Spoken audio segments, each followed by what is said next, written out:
Reka nizere ko umeze neza, nizere ko ukomeje kugira weekend nziza cyane.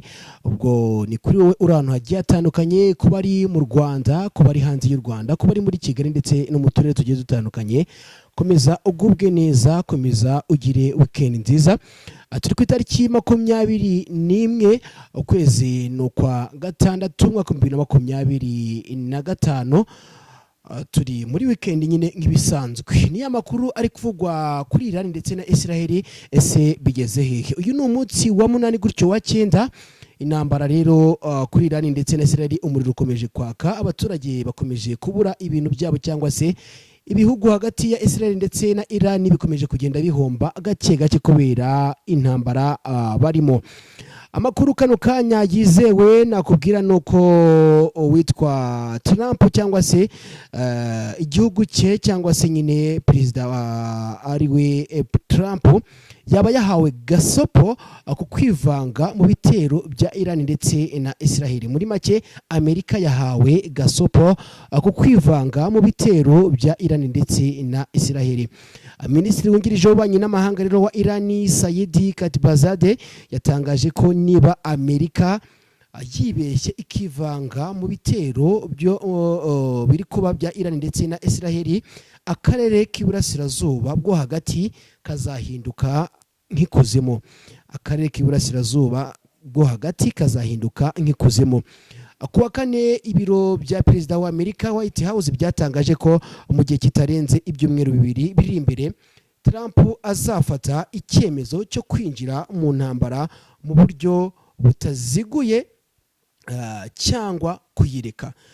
Kuwa kane ibiro bya perezida wa Amerika White House byatangaje ko mu gihe kitarenze ibyumweru 2 biri imbere, Trump azafata icyemezo cyo kwinjira mu ntambara mu buryo butaziguye cyangwa se kuyireka.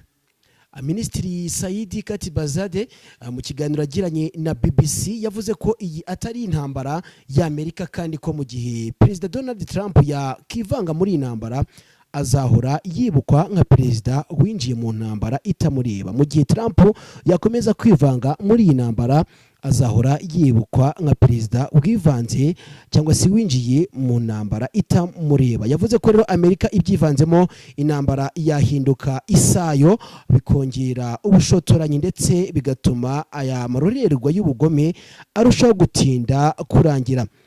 Uyu minisitiri kandi yabivuze nyuma yuko ibitaro bya Soroka biherereye mu majyepfo ya Israel bigabweho igitero cya misile na Iran.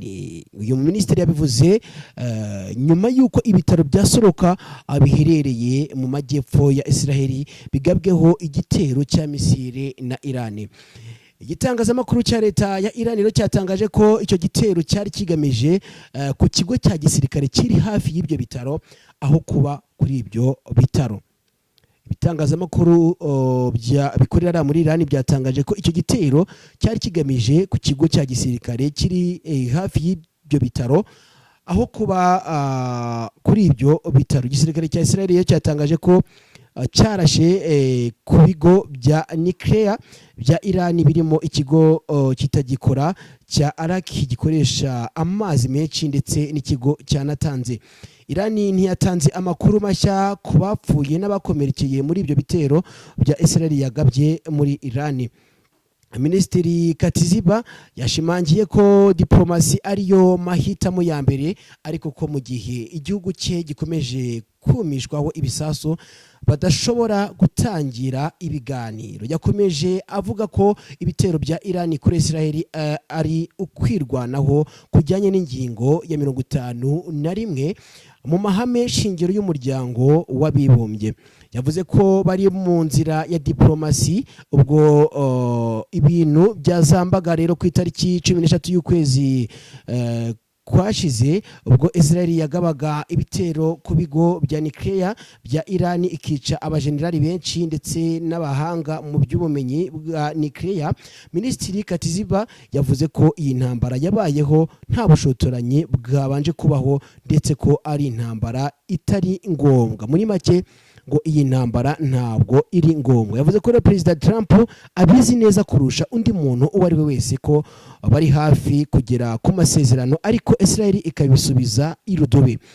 uyu minisitiri yanenze ubutumwa n'ibiganiro bya Trump avuga ko ibyo byose byateje urujijo biravuguruzanya kandi bigaragaza ko abanyamerika bari babizi ndetse bagize uruhare mu ntambara. Muri make rero nuko byifashe ku ntambara ikomeje guhuza Irani ndetse na Israeli, mu gihe uwitwa Trump yakomeza ko byivangamo asa nk'uwahawe gasopo ko natagira wenda areke kwivanga muri iyi ntambara kuko ngo ntabwo ari intambara ya Amerika, azatuma rero ibintu bikomeza kurushaho gukomera aho koroha, dore ko n'ubundi mu masaha y'igicuko ibitero byakomeje kugabwa kuri Irani ndetse kuri Israel. Warabyumvishe ejo bundi ku gitero cyagabwe ku kigo ndirabuzima cyangwa se ku bitaro, hagapfiramo n'abantu hagakomerekeramo n'abantu, nubwo Irani yasobanuye ko batari bagamije gutera ku bitaro, ahubwo bari bagamije gutera ku kigo cya gisirikare cyegereye aho ngaho. Reka ngushimire cyane we dukomeje kubana kuri aya makuru yizewe abavugwa rero kuri iyi ntambara ikomeje guhuza Israel ndetse na Irani. Niwibagire gukora subscribe, kuri likinga ndetse no gusharinga. Ni kwizo inshuti y'Abanyarwanda.